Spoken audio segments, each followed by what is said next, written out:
it was outside of my scope. I had always grown up in the tile industry. My dad worked in tile, so he utilized that knowledge, and I went in and I started working and I started learning about the process. Trump had been elected, but I was like, oh, we'll be okay. And then the tariffs hit in 2018.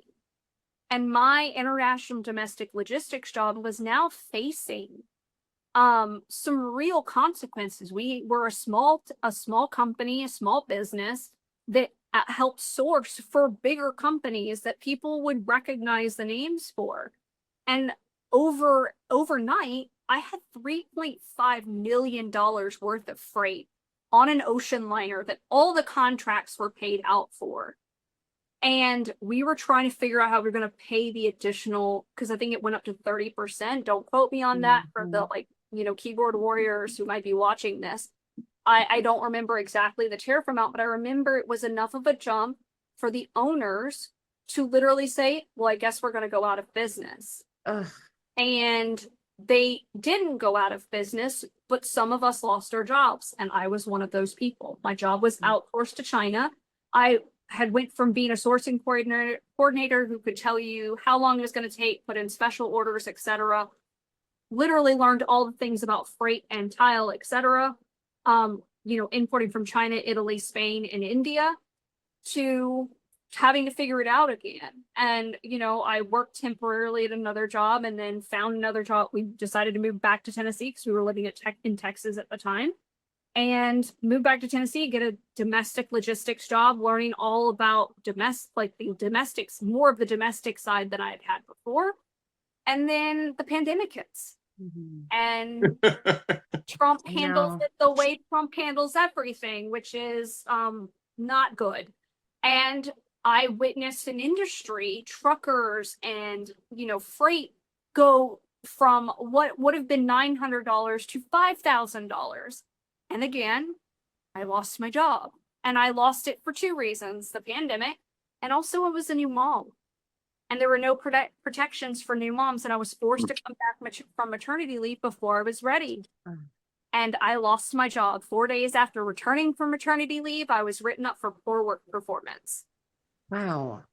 So, I mean, these are your core to my, to my existence, to why I'm running for office. Is I've witnessed it at the front end of what happens, but I've also, I was lucky. I found another job. I worked a campaign, and the guy who was running for office just happened to be like, hey, I would love you to work for my team, even though he lost his election.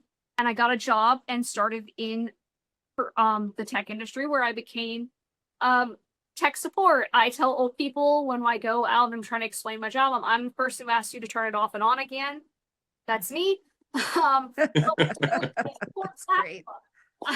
I SaaS product. So project management, online, learning all the ins and outs. I'm the first troubleshooter on this. And it's been an interesting industry to work in, taking all those skills that I've learned previously and then putting it into tech and learning tech.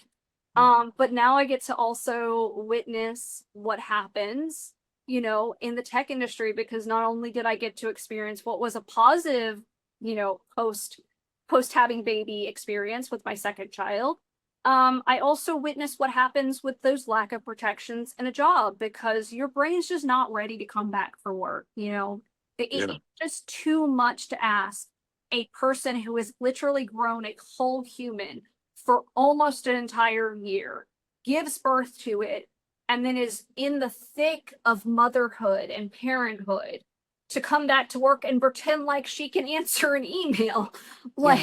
It's a big ask. And then I also got to witness how the tech industry handles waves of the economy and how it can negatively affect. And now we're seeing AI. So I think I'm uniquely positioned to understand what this administration is doing when it comes to tariffs, as well as understand what we're not doing when it comes to AI and our industry and corporations, when we just don't put any guardrails around protecting consumers. And I'm going to Congress to change these things, because I've not only witnessed it firsthand, I know that specifically when it comes to AI, we are in a dangerous spot. not Absolutely. guardrails for consumers and workers.